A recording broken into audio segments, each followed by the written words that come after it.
Hi, this is Roger, thanks for dropping by. Now this is not a Sunday chat, on the grounds it's Thursday, but it's a mini version. Feel a bit guilty because you didn't get anything on Sunday and Monday, but I wasn't feeling clever. Anyway, we're past that now. I get out of bed in the morning and stand up straight and think, back problem? What back problem? It's gone. And even though I got the painkillers, I've only had one lot. Because basically it's sorted itself out.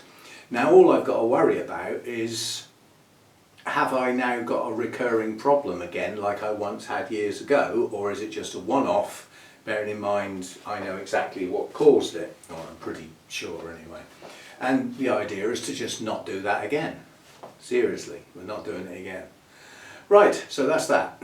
The subject for this chat, words circling around, water in my pot. Well, yes, if you've got orchids in pots, you're going to need to water them, so you put water in there. So we'll start off by having a chat about what you're putting in there, and then we'll have a chat about what happens after it goes in. And you will have to, I'm afraid, adapt this for your environment, because I've had to change how this place works quite dramatically, and it wasn't obvious. That was the problem, it wasn't obvious. But now looking back, it's become obvious and changes have had to be made. And these changes are now ongoing, because this is a problem I've got to deal with. So, water that we throw in our pots then. If you've got good tap water, like a low TDS tap water, certainly in the UK you will have water quality. You will have elements and bits and pieces in that water, but if you've got a low TDS, and I would say by low TDS less than 100, preferably less than 80, it's usable on your orchids. But what I would suggest if you are going to attempt to use tap water is you obtain your tap water out of the tap into an open bowl and leave it 24 hours. Let the chlorine in it and the various other things evaporate off, and you'll end up with a better, more suited water for your orchids, and with any luck it will have got up to room temperature by then, which is another bonus. Yeah? Temperature of your water is quite important. If you pour freezing cold water on a warm pot, you will chill those roots and you can damage the cell structure. Yeah? So, and obviously we don't put hot water on our plants, do we? But tepid, I think, is the expression that people use. If you put your hand in it or your finger in it, you shouldn't go, oh, that's cold, because that's too cold. It should be comfortable. It's that tepid water. Right, so we've done tap water. My tap water would be no good at all. I mean, I've got a TDS of 350, 360. If I put it through my filter jug, my Brita filter jug, it comes out at about 160, 170, but only when the filter's new. Now that deteriorates as each day goes along. So now at the moment I've got next to no RO water. I have one of my containers left.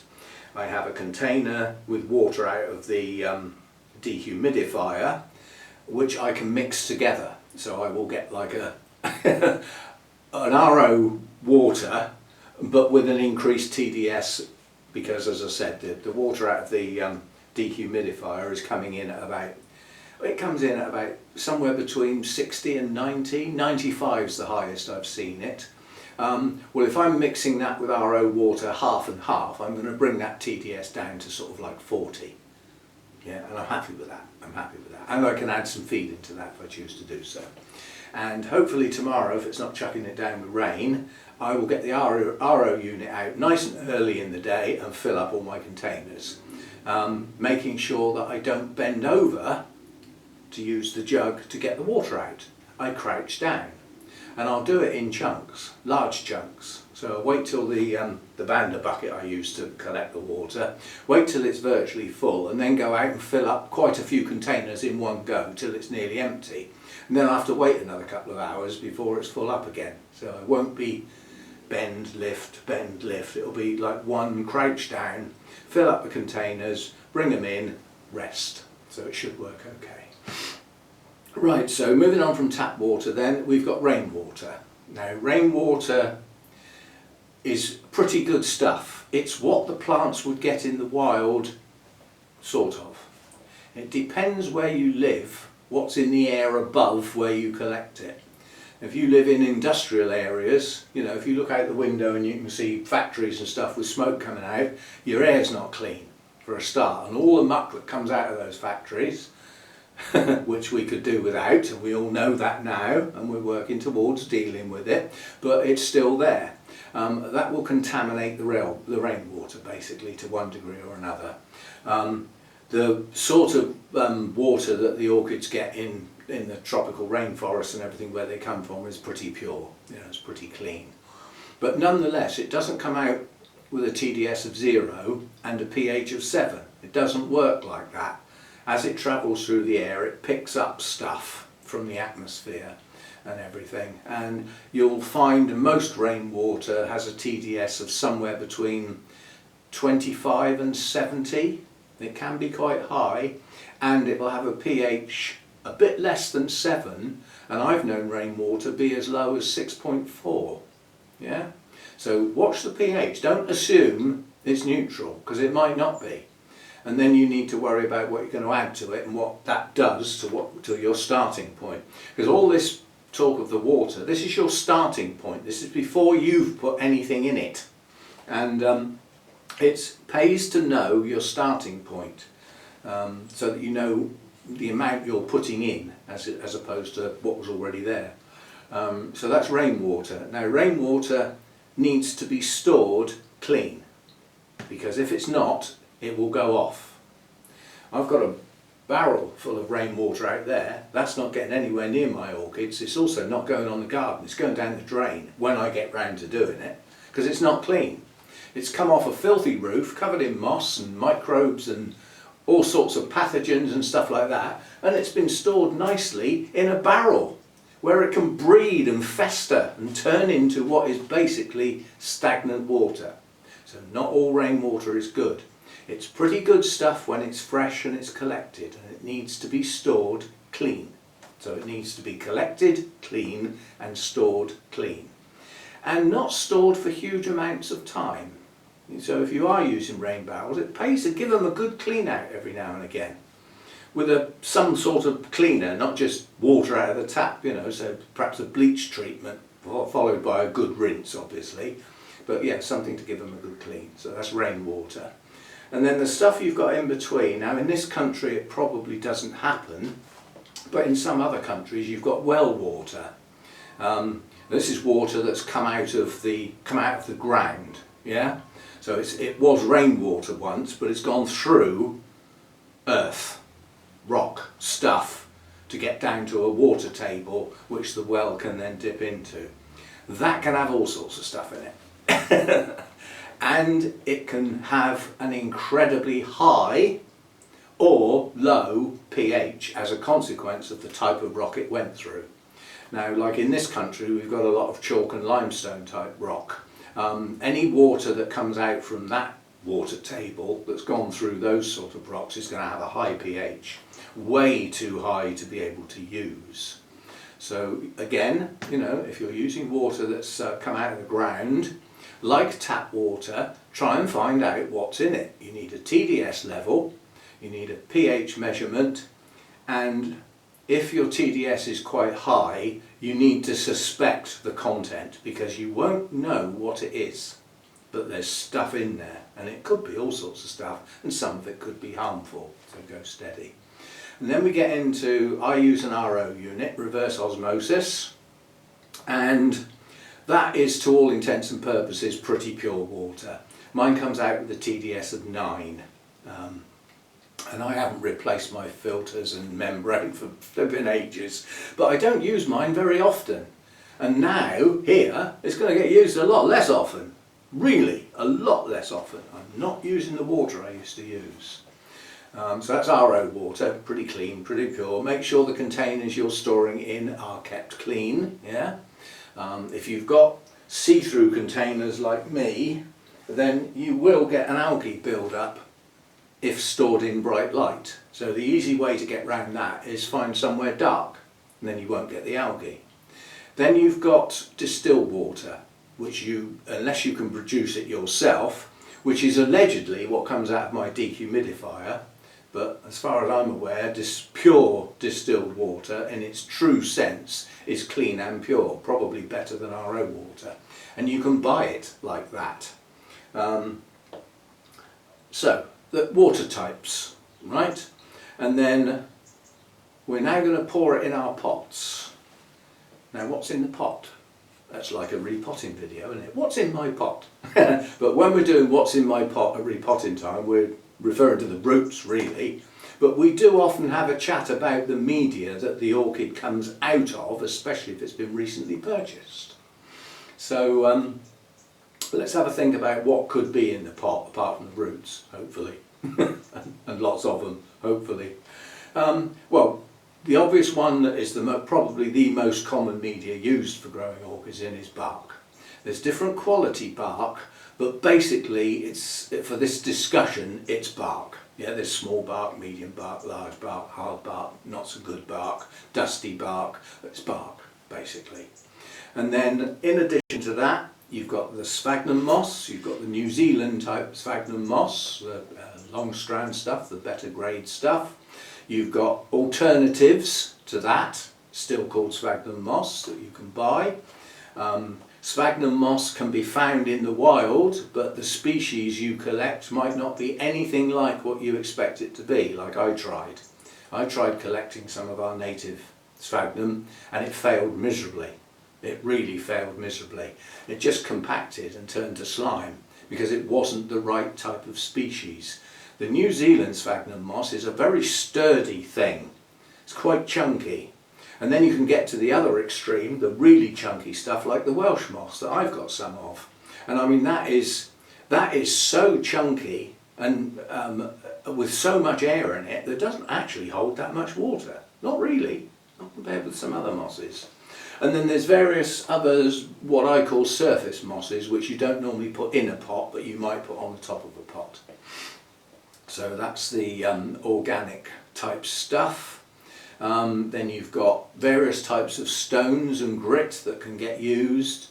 You've got the leca, the clay balls, leca type stuff, mainly used for like hydro or semi-hydro, that sort of thing. But it can be used just to, you know, hold a bit of extra water in the pot or stop it compacting because obviously they don't compress. And leca specifically is round.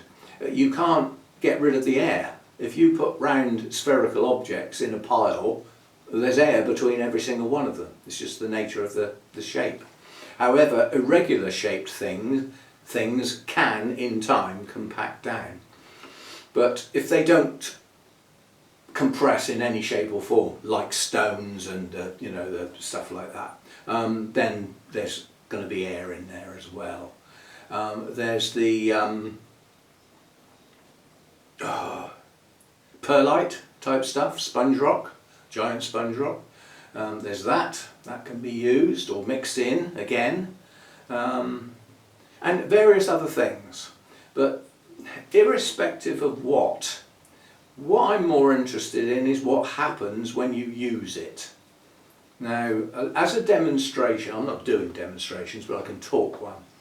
If I've got a pot full of new bark, yeah, that hasn't been pre-soaked, so it's dry as it comes out of the bag, and I pour a litre of water in there, as near as damn it, a litre of water will come out the bottom.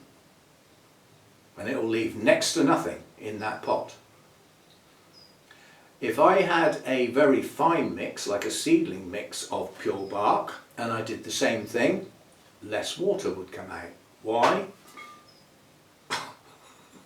That frightened the life out of me. All that was a cymbidium bloom falling off the plant and landing in a glass bowl. Made me jump. It's worse than the acorns on the roof. But yeah, so small bark, seedling type bark, even though it's still bark, if you do the same trick and pour some water in, not as much comes out. And you've got surface tension being applied here, so some water is hanging on to those tiny little gaps where it wasn't possible with the bigger gaps with the larger bark. So depending on the bark size, we've already determined something. It determines how much water is retained. Now we're getting to the subject. I'm on about the water in your pot. Now when you pour water through your pot, I'm going to have to steer clear of hydroponic type growing because I don't do it and I don't know enough about it. Yeah? So I'll leave it to those that do. And there's enough channels around doing that sort of thing. Well, there always used to be, I haven't looked lately. Right, so we've got some sort of organic mix that holds water to one extent or another. Now the older your bark gets, the more water it will hold because it starts to become more spongy and soft as it ages with constant wet, dry and all stuff like that. Effectively it's starting to break down. Now when this happens, two important factors come into play. Firstly, it holds more water. Secondly, it starts to become a little more acidic, and it's quite a gradual process. And orchids are adaptable. So whereas you think, oh, if my bark's breaking down a bit and it's gone a bit acidic, I'm probably killing my roots. You might not be, because they may be adapting with that slow rate of change. When you kill your roots is when you take them out of that and put them in fresh bark. So you've taken them out of a media that wasn't very good and put them in one that's very good. They don't like the change because it's sudden and dramatic.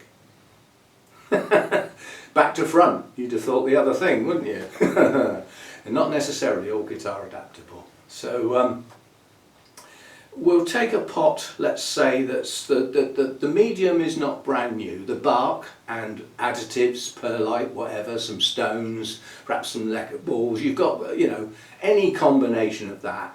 And you know that when you water it, it's going to hold some, from very little to quite a lot of water. And if you've added sphagnum moss in the pot, or the pot is full of sphagnum moss, it's going to hold a lot of water. Now you've got to stop and think, this is the subject, the water in my pot. So what's that water for then? Well, it's to water the orchid, isn't it? Yeah. So if it's still there in 12, 14 days time, is it doing its job? The answer is no, it's not. Because that's not, that water that's in the pot after that amount of time is not the water you put in there. It's stale. It's got no oxygen left in it. It's not good water anymore. So how do we avoid this then? Well, stop the media being wet for so long. And this has become very apparent here because of my drop in temperatures, my lack of daytime heat. So the orchids are not using anywhere near as much water. And for a while I didn't realise, and I'm still pouring the same amount in at the same frequency as I always have done for the last, whatever, 10 years in the other place. So I was doing damage, unbeknown to me, and losing some root systems as a consequence. So what we've got to do is two things. We adjust our watering frequency. Now if you've got a warm environment, like if you're growing in the home where you've got drier air, this is going to apply a lot less to you, but could still apply depending on how old your media is. So let's say we've got an average media, it's been around a while, it's not gone off or anything, but you know the plant would probably be due to be repotted next spring, say, something like that. So it's going to be holding some moisture. And what we've got is short days at the moment and low temperatures. Now we had quite a cold night last night. It's, with that door open to the lounge, it's 15 degrees in here. That's my daytime temperature. Yeah? My thermostat's set to 14 to stop it going lower than 14 at night. So I'm not getting my daytime temperatures. And with the shorter days, the plants are not using up the water anywhere near at the rate they once did. So it's still in the pot. Now if you want to do a little experiment, get some medium aged media, yeah? Perhaps when you've repotted something, get that media and instead of putting it in a pot with holes in, yeah, put it in a pot without holes in. and leave it there for a week and then come back and smell it and it'll stink. Now that to a degree is what's going on in your pots if the water stays in there and doesn't get used. It goes off. There's no oxygen left in it. Yeah, it's becoming stagnant, and if it's not already there, it's on its way. And this is a process that you can't stop. So the only way you can stop it is to not have the water there for that long. Now, two ways to do that. Good root system uses it up. Much better temperatures so that the orchid's much more proactive in using up that water. Or don't pour so much in. That's where I am. I still have to water my orchids, but they don't get 2 or 3. You've seen me water. There's videos around if you haven't. I've got some water in a bowl and a plastic glass that makes lovely clanging noises, and I get water in the glass, pour it on the pot, more water, pour it on the pot, more water, pour it on the pot. It's gushing through. And when I think everything's soaking wet, I stop doing it and I put it to one side to drain to get any additional water just out of the bottom of the pot, and then it goes back on the shelf. Now, if I do that now, I'd say 2/3 of my orchids will still be wet in 2 weeks' time. Therefore I can't water them again, can I? Because they're still wet. And if I don't water them, that water that's going stale and stagnant is going to get worse and worse and worse. Now, this is where I am. This is this vicious circle I've got to. The easy way to say to stop it is to make sure my orchids are in fresh media much more often. So it means repotting more often to keep the media fresh, because when it's fresh the water goes through, doesn't hang around, doesn't get a chance to go stale. Yeah? So there we go. And if that water in your pot has got fertiliser in it, it will probably go stale even quicker, because it didn't start out as pure water, did it? It started out with water with stuff in it. So have a think round the subject. But there are some plants that it says constantly moist, and I've always said it's a daft expression, because at some point you've got to water it, and at that point it's quite wet. And then it will start drying out until it's almost dry, and if you leave it any longer, absolutely dry. And the constantly moist ones, you somewhere in there before they get totally dry, you've probably got to put some more water in, and that comes back to the frequency. As I said, I'm going 9 or 10 days on my pots now, in between watering, and that gives them a period when they're quite dry. Not bone dry, but quite dry. So that when I put some more water in, the first thing that happens is any residual water is washed out and replaced with fresh water. What else happens when you pour water in a pot? What else gets taken out? Depending on how much water you pour in. If you do a little trick around the edge, this isn't going to happen. But if you flood your pot, what else is going to get flushed out? The air. So the stale air gets pushed out, sucked out the bottom of the pot by the water as it flows through, and fresh air gets brought in. And that's important for orchids. That is probably one of the most important things you can think about epiphytic orchids. They've got air round their roots. And what sort of air is it? Nice, clean, fresh air. Yeah, that's important. So stifling the roots of that nice fresh air by having compacted media that's full of water that's going off is not conducive to nice root systems. So you've got to do something to stop it happening.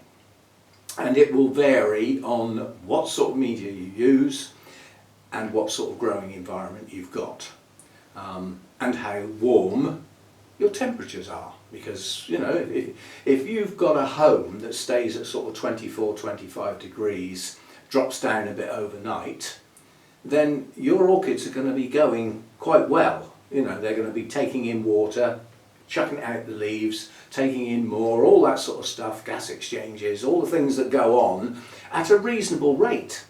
But you put those in colder temperatures, especially with shorter days added in as a bonus, they don't do that as well, and to some degree they almost stop doing it altogether. You've heard me say that, you know, some of my warmer growers are probably going to stop growing. If they stop growing, what water do they need? Not a lot, given that there's an amount in the air. And when they're doing their gas exchange, moisture comes in. There's an amount of H2O that goes in through the leaves as a natural process. To do that, it must be there in the air. Now, it doesn't work as well with dry air, obviously. So there we go. Have a think around water. Start off with good water, yeah? Then you don't have to worry so much. If your water's already not very pure and you're using that, say, to flush your orchids, you're not really doing a good flush, are you? Because you're still adding things into your pot. So, and orchids appreciate that flush now and again. This time of year, my pots are getting 2 flushes followed by a low feed. That's all they're getting. And I mean a low feed. I'm talking about 80 to 100 parts per million. Yeah, that's all they're getting. And they get that every 3rd watering. And I'm watering every 9-10 days. How much feed are they getting? Next to nothing. My mounts get a little bit more. Some of those are actually growing, or ticking over, shall we say. Many are resting now in the dendrobium field. So, what have I had to do then? First of all, I've taken on board that I need to repot more often. Now, I'm going to get round that to a degree because on Sunday, some of my plants are going to somebody else.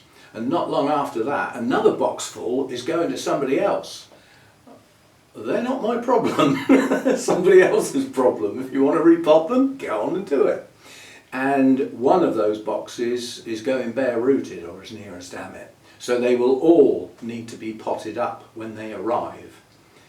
So, but again, moving on. So that will be less for me to do.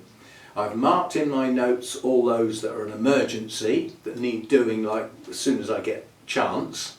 And then there's a large number that I've marked as next in line, and they can probably wait till spring, but they need inspecting one at a time to check, are these pots holding water too long? I like it when I pick a pot up after that number of days and it goes like that. It whooshes up into the air because it's got hardly any weight to it at all.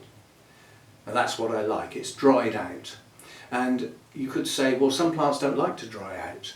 Well, most of the ones that don't like to dry out don't. Yeah, because they're in a smaller grade media. Some of them have still got some moss mixed in with them. The Welsh moss, not the Stagnant moss. And that's the other thing. I'm weaning myself off of moss in pots. All of it. Yeah? And it's all geared up to these low temperatures and a totally different growing environment. And I'm having to adjust. So repot more often, cut out the moss so that we've only got bark and the grow stones and perhaps charcoal. You know, not just bark necessarily, but take the moss out because it's keeping the pot wet too long. Now, come the warmer weather and the better weather, I will have to water more often as a consequence. That might mean using the sprayer a bit more often to save the workload. But by getting rid of about 40 orchids over the next week or two, that'll help. And not buying 40 new ones, that'll help. So there we go, that's a sort of mini Sunday chat, having a think about this. Firstly, what water are you using and is it suitable? If it's not, perhaps try and do something about that. And once you've poured it in your pot, what's happening to it? If the orchid's using it and it's drying out quite quickly because you've got temperatures, whatever, you've got longer days, yeah, then you haven't got so much of a worry, if a worry at all even. But if you're pouring water in your pots and quite a few days later it's still wet, that water's going off. It's turning stale. It's heading towards stagnant.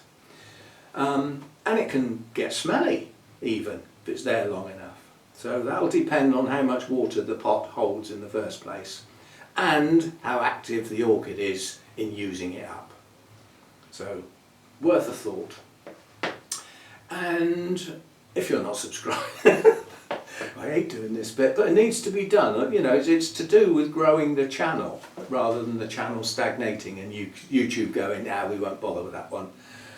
So if you're not subscribed, please do so. It all helps, and the old thumbs up helps. It's all good stuff.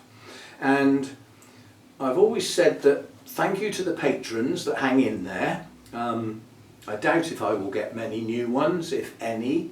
Times are hard, understandable, but for those who are hanging in there, thanks a bunch. That's really appreciated. And we've still got the buy me a coffee button somewhere on the screen. I forget where it is now, I haven't looked for so long. But that buy me a coffee I think of it like, you know, you've gone into a restaurant, you've had a particularly good service or a meal that you thoroughly enjoyed, you leave a tip. You may never go back again, but you leave a tip for that event. And that's the way I'd like to think the Buy Me a Coffee could be used. It's for when you get a video that's specifically good for you, and it's like a thank you, a tip. That's how I think of it. And as I said, the site's called Buy Me a Coffee. And there's a link in there, in the description or somewhere, for that. And yeah, and for those of you who've gone across and subscribed to the Bonsai channel, a big, big thank you. There's less than 10 to go. So you could be the one. You could be the 1000th subscriber. You'll know if you are, because when you get there to subscribe, it'll say 999. And when you've done yours, it'll say 1000. You might want to leave a comment. 1000, yeah. You can get a dozen useless Rogers points if you become that one. But to get to that one, there's still the others have got to get me there, and all of those that have already done it. Big thanks for getting that channel up and running. And I will see you next time. Thanks for dropping by.